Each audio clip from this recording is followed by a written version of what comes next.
सबसे पहले मैं आपको एक बात कहना चाहता हूँ। साउथ की एक बैड मैसेज थी, एक रॉन्ग मैसेज थी सारी मुल्क में। तो पिछले 3 साल से मैंने सिर्फ साउथ की नौजवानों की तरफ ध्यान दिया है। तो जब हम कोलगाम गए थे तो ये मैं ज़बानी दावा नहीं करूँगा, बल्कि मैंने अमलन सबूत दिया है कि साउथ के जवान क्या आज सोच रहे हैं और कौन सा फ्यूचर देखना चाहते हैं। जो वहाँ प्रॉब्लम्स हैं तो वो मुझे पता है कि साउथ की नौजवान की प्रॉब्लम्स क्या हैं, साउथ की बुज़ुर्गों की प्रॉब्लम है।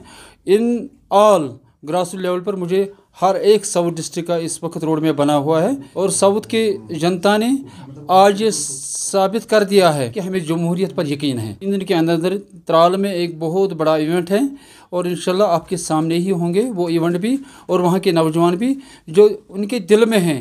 तो मैंने उनकी दिल की दर्द भरी कहानी सुनी है, तो मुझे उम्मीद है कि जो वो ज़ख्म है उसका हमें मरहम करना ज़रूरी है।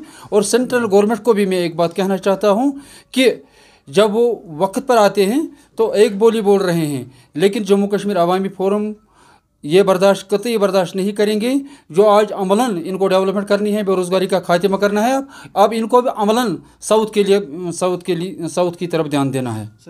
जम्मू कश्मीर अवामी फोरम को गुपकार अलायंस का कोई खौफ न कोई डर है, न कोई वहम है हमें। गुपकार अलायंस ने आज तक हुकूमत यहाँ की है, गुपकार अलायंस ने लॉन्ग पीरियड यहाँ हुकूमत की है। तो सबसे पहले मैं उनको एक याददाश्त देना चाहता हूँ, जो कौम को आज तक ज़ख्म लगे हैं वो गुपकार की अलायंस ने दिए हैं।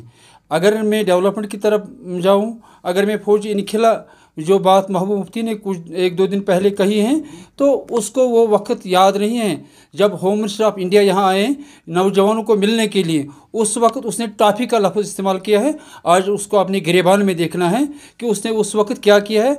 और एज अ होम मिनिस्टर उसने उस वक्त इशारा उसको दिया है कि ये नौजवान हैं, हमें इनकी बात सुननी है, लेकिन महबूब मुफ्ती सुनने के लिए तैयार नहीं थी। आज उसको वो बात याद देना मैं चाहता हूँ। आपने 2 सवाल किए हैं। आपने एक बात छेड़ी है कि 370 और 35A के बारे में, इसमें हिंदुस्तान का कोई रोल नहीं है।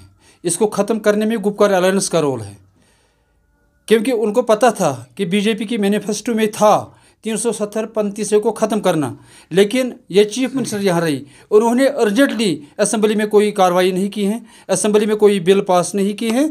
ये 370 सेंट्रल गवर्नमेंट ने यहाँ तोड़ा नहीं, बल्कि ये स्टेट सरकार ने इसको ख़त्म किया है वक्तन फ़वक्तन। और इसके साथ साथ जो आज DDC इलेक्शन हो रहे हैं, मुझे उम्मीद है और मैं आपके सामने वादा करना चाहता हूँ, जो डेवलपमेंट यहाँ हो जाएगी और शायद वो एक रिकॉर्ड रहेगा।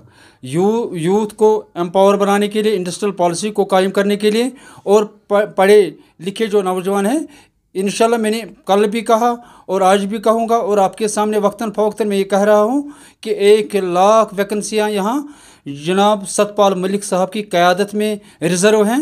इंशाल्लाह उस पर अब सूरत से काम शुरू हो जाएगी। मुझे उम्मीद है कि जितने भी पढ़े लिखे नौजवान हैं उनको हक दिया जाएगा।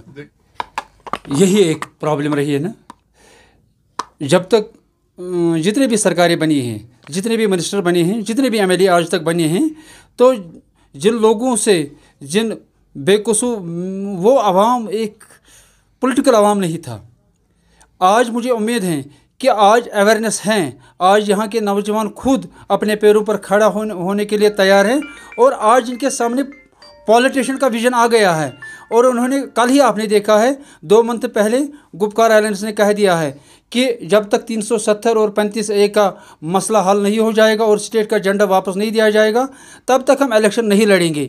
लेकिन गुपकार अलायंस को आज देखना है कि आज यहाँ के नौजवानों ने, आज कश्मीर के आम लोगों ने जिस तरह बढ़ चढ़ कर हिस्सा लिया है इलेक्शन में, और यही उन्होंने जमहूरियत का सबूत दिया है और यही एक जवाब है और बेहतरीन जवाब गुपकार अलायंस के लिए हैं। और जो पंडित का मामला है, जो हमारे पंडित भाइयों का मामला है, घर वापसी उमर साहब ने भी अपने दौर में कहा है पंडितों को यहाँ हम लाएंगे, और महबूबा जी ने भी कहा कि हम पंडितों को यहाँ वापस लाएंगे। लेकिन जम्मू कश्मीर अवामी फोरम उनको दावत दे रही हैं, आप आइए, आप इस बिज़नेस को छोड़िए, ये अपना घर है, इस घर को हम मिलजुल कर एक नई तरक्की पर ले जाने के लिए कुछ